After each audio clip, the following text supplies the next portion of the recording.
మోకాళ్లలో గుజ్జును పెంచి నొప్పిని తగ్గించి సర్జరీని దూరం చేసే ఫ్రీడమ్ వాక్. రకరకాల కారణాల వల్ల ఎండలు ఏటికేడాది మంటలు పుట్టిస్తున్నాయి. ఎండాకాలం పరిధి పెరిగిపోతోంది. దీంతో రోజంతా శ్రమపడి ఇంటికొచ్చి కాస్తంత చల్లటి వాతావరణంలో నిద్రపోవాలి అన్న ఆలోచన తలెత్తుతోంది. సో ఇటీవల కాలంలో ఏసీలు కొనేవారి సంఖ్య పెరుగుతోంది. అయితే ఒంటికి చల్లదనం ఇచ్చి కంటికి చక్కటి నిద్రనిచ్చే ఏసీలు పేలిపోయిన ఘటనలు ఇటీవల తరచూ వినిపిస్తున్నాయి. అసలు ఏసీలు ఎందుకు పేలుతాయి? క్లుప్తంగా తెలుసుకుందాం.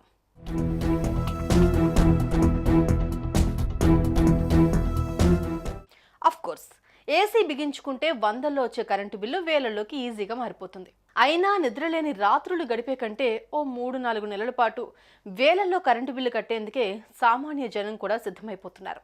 ఈ క్రమంలో కొన్నిసార్లు అనుకోని దారుణాలు జరుగుతున్నాయి. ఉత్తరప్రదేశ్లోని నోయిడాలోని ఓ హౌసింగ్ సొసైటీలో గురువారం నాడు అగ్ని ప్రమాదానికి కారణం ఆ ఇంట్లో అమర్చిన ఏసీ కంప్రెషన్ పేలిపోవడమే అని అగ్నిమాపక శాఖ అధికారులు విచారణలో వెల్లడైంది. ఈ ఒక్క ప్రాంతంలోనే కాదు, నోయిడాలో గత కొన్ని రోజుల్లో ఏకంగా 13 ఏసీ కంప్రెసర్లు పేలిపోయినట్లుగా నోయిడా ఫైర్ బ్రిగేడ్ మీడియాకు వెల్లడించింది. మే నెలలో ముంబైలో బోరివాలి వెస్ట్లో ఉండే ఓ ఫ్లాట్లో కూడా ఏసీ కంప్రెసర్ పేలి ఇల్లంతా ధ్వంసమైపోయిన ఘటన జరిగింది. అంతకు కొద్ది రోజుల ముందు హర్యానా రాష్ట్రం హిసార్ జిల్లాలోని ఓ న్యూరోకేర్ ఆసుపత్రిలో కూడా కంప్రెసర్ పేలిపోయి మంటలు వ్యాపించాయి.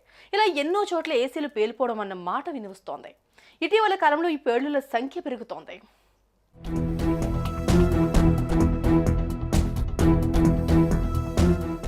గదిని చల్లబరిచే ఏసీలో కీలక భాగమైన కంప్రెసర్ చుట్టూ ఉండే ఉష్ణోగ్రత దాని కండెన్సర్ ఉష్ణోగ్రత కంటే 10 నుంచి 12 డిగ్రీలు తక్కువగా ఉండాలి.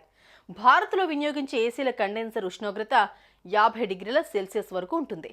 ఈ లెక్కన వాతావరణంలో ఉండే ఉష్ణోగ్రత 40 డిగ్రీల వరకు ఉంటే పర్వాలేదు. అయితే ఇటీవల కాలంలో దేశంలోని అన్ని ప్రాంతాల్లో ఎండాకాలంలో 45 నుంచి 47 డిగ్రీల దాకా పెరగడం అన్నది వింటున్నాం. ఇలా వేడి విపరీతంగా పెరిగిపోతే ఏసీ పనిచేయడం ఆగిపోతుంది. దీంతో కండెన్సర్ మీద ఒత్తిడి పెరుగుతుంది. దీంతో కండెన్సర్ పేలిపోయే పరిస్థితి ఏర్పడుతుంది. బయట ఎండ ఓ ప్రధాన కారణమైతే ఏసీలో ఉండే కండెన్సర్ నుంచి గ్యాస్ లీక్ అయినా కూడా కండెన్సర్ మీద ఒత్తిడి పెరిగి అది పేలిపోయే ప్రమాదం ఉంటుంది. కాయిల్స్ బాగా దుమ్ము కొట్టుకుపోయి ఉన్నప్పుడు వాటిని పట్టించుకోకపోతే కండెన్సర్ మరింత వేడెక్కడానికి కారణమవుతుంది. ఏసీ యూనిట్కు స్టెబిలైజర్ అక్కర్లేదు అని కంపెనీలు చెబుతాయి, కానీ వోల్టేజ్లో హెచ్చుతగ్గులు నివారించేందుకు ఖచ్చితంగా స్టెబిలైజర్ పెట్టుకోవాలి. వోల్టేజ్లో వచ్చే హెచ్చుతగ్గులు కూడా కంప్రెసర్ను పాడు చేస్తాయి. కంప్రెసర్ పాడై కండెన్సర్ మీద ఒత్తిడి ఎక్కువైనా కూడా అవి పేలిపోయే ప్రమాదం ఉంటుంది.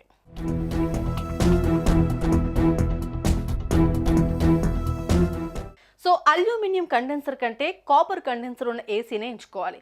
నెలకు ఒకసారి ఫిల్టర్ మనం క్లీన్ చేసుకోవాలి. ఏడాదికి ఒకసారి అయినా ఇండోర్ అండ్ అవుట్డోర్ యూనిట్లను ఏసీ మెకానికల చేత క్లీన్ చేయించుకోవాలి. అదే సమయంలో గ్యాస్ ఎంత ఉన్నది అన్నది కూడా చెక్ చేయించుకోవాలి. కాస్తంత జాగ్రత్తలు తీసుకుంటే నోయిడా, హిసార్ లాంటి ప్రాంతాల్లో ఇటీవల జరిగిన తరహాలో జరగకుండా ఏసీ పేలుళ్లను నివారించుకోవచ్చు. సుమన్ టీవీలో మీ పర్సనల్ అండ్ బిజినెస్ ప్రమోషన్స్ కోసం కింది నెంబర్కి కాంటాక్ట్ చేయండి.